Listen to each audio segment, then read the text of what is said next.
Hey guys, it's me, back with a new video. So, the last one I did was about the federal election that just took place here in Canada, and if you saw that and you've been paying attention to how it turned out, then I bet you can guess that I'm pretty satisfied enough with how it took place.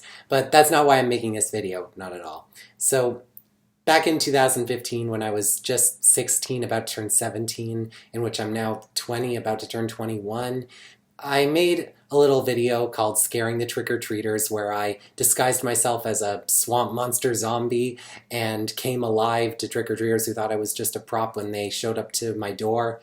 And I could never have imagined in my wildest dreams how viral it went. And I just wanted to thank anyone and everyone who's seen that video and sent me such kind messages. It was a blast making that video, and I am so happy that I was able to give so many other people such a blast. And doing it and the three sequels, I mean, I know I'm a movie guy, old-fashioned movie guy, I'll say sequel to all sorts of things, but making each and every one of those was so much fun.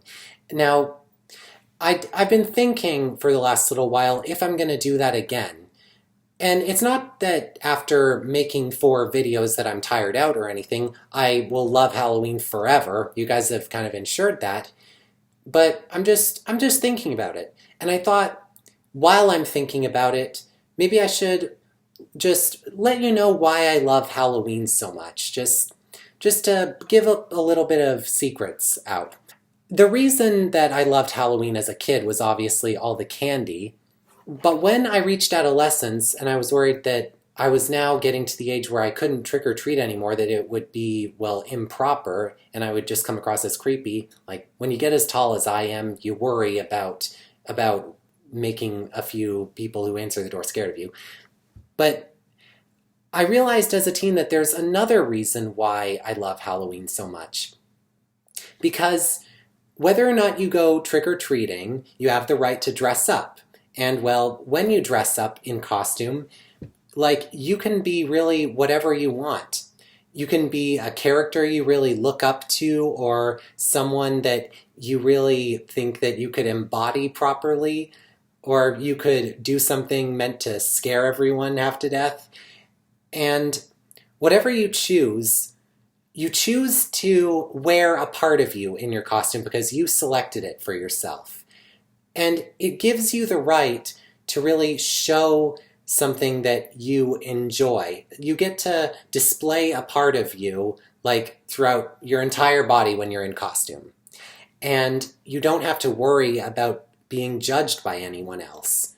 You can be whoever and whatever you wish to be. It makes Halloween a holiday that I feel should be respected a lot more for that reason. Now, by the way, with me here, I have this famous mask. I remember when I first got it. I was in 9th grade in 2012, and I was hoping to go as the Pokemon Ghastly. You know, the Pokemon that's a giant ball with lavender mist or lavender gas, whichever one works for you, all across it. And I had some ideas for how to do it, but I procrastinated and I couldn't figure out one thing from another, and I was just terrified of that I didn't have any time to come up with a single thing. And then I found out that my dad, while he was on his lunch break, got this for me. Like, I have here are the gloves that they're still properly up.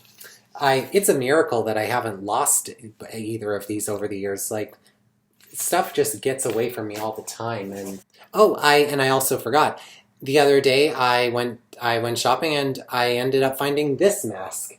It's quite effective, I'd say, at scaring people half to death if you ever saw it. I could swear that I had a nightmare as a little kid that this mask came into my room. And I'd say it's a mixture of the Joker and Pennywise. Not quite either, but probably a bit closer to Pennywise. I mean, I might wear this. I might wear this around my shirt that I have on right now, or a red sweater, whichever one works. So I'm just thinking, do I want to stick with the good old-fashioned or try something a little new? I don't know, but either way, I'll probably be giving out candy this year. Depends on what else I'm gonna do too. Some other Halloween costumes I've worn over the years is my dad, when he was in high school, he was a football player. And he still had his football uniform, so I wore it. And forgive me for not being too familiar with football, but those elbow pads, those giant ones that make you really buff, well, I wore that as well. And what was another one that I had? Oh yeah, I managed to spike my hair up, and I found this wardrobe that I was able to mess with.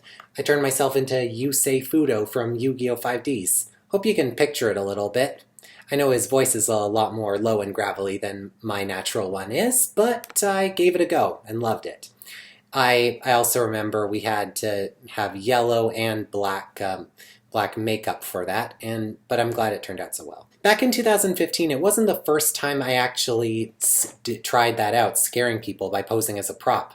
The first time I did it was in grade 10, and it was the best Halloween, well, ever at the time. Like, everyone got terrified of me, everyone did not expect that, and that was the first Halloween costume, this swamp monster creature, where I had a costume from head to toe. So I was able to really disguise myself. So having a costume like that, especially since I'm so tall and so it's rare to find a costume that properly fits me, it went perfectly. And then I realized I wanted to try to get some of those reactions on video. So I was going to do it the next Halloween when I was in grade 11, back in 2014.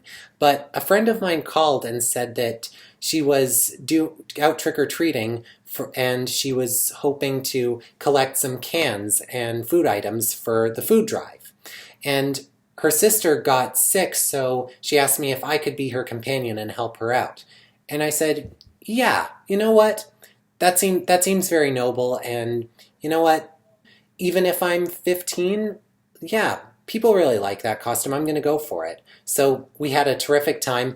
I remember, as usual, Halloweens go, it was raining, and my gloves don't have any layering in them, so my right hand, it was frozen solid like this, in this posture, so that I could hold my bag, but by the end of the day, I could swear they were blue. There wasn't a video that I posted in 2016, the year after I made that trick-or-treating video. I tried it out again, but the camera work I chose, it didn't work out. But then 2017 rolled around, and I wasn't sure if I was going to do anything, but my Aunt Meg was on the verge of death. She had been undergoing chemotherapy like 3 times at that point, and it just beat her. And seeing her in the bed she had a breathing mask over her nose, and there were 2 straps around her face to keep it in place. Her head was freshly shaven with just a few spots of hair on, and then she wore a wrinkly hospital gown, and there was a needle in her. You know, this is a somber part of the story. So, and I had never seen my Uncle Grant as heartbroken and shaking and pink as he was.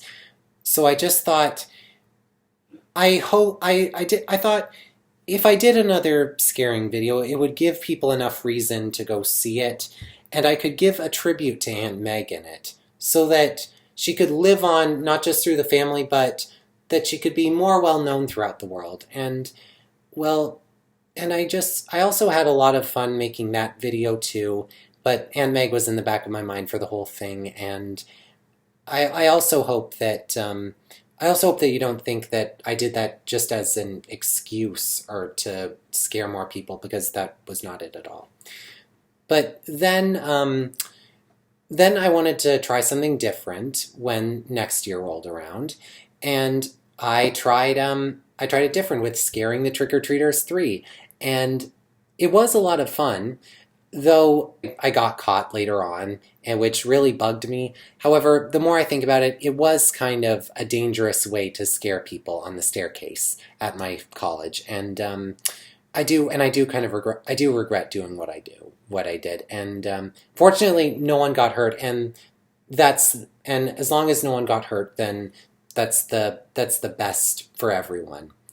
Still, at the time, I just thought, I want to, even though I was hoping to do this scaring routine a day early from Halloween because people would least expect to be scared, and I would have enough time to put the video together before the next day. I still just wanted to give it a try at a safer approach. So thus, Scaring the Trick-or-Treaters 4 was released. Even though in the back of my head I had this humongous project due the next day and I would have to work on this big video and look over probably an hour of footage and do that, still, it was one of the busiest nights, but also one of the most fun. I had so much fun trying to squeeze through those cattails. Looking back, I must have looked completely horrifying. And so I'd say that Scaring the Trick-or-Treaters 4, I'd say that was the best one since the first one, and it really felt like I had really come full circle. So, whatever happens for this Halloween, I hope that you just have the best Halloween possible. I hope you dress up as someone or something that is the most fun that you could possibly have, and whether or not I make a video, I want you to know I love all of you for how viral you were able to make that video, and just I want to say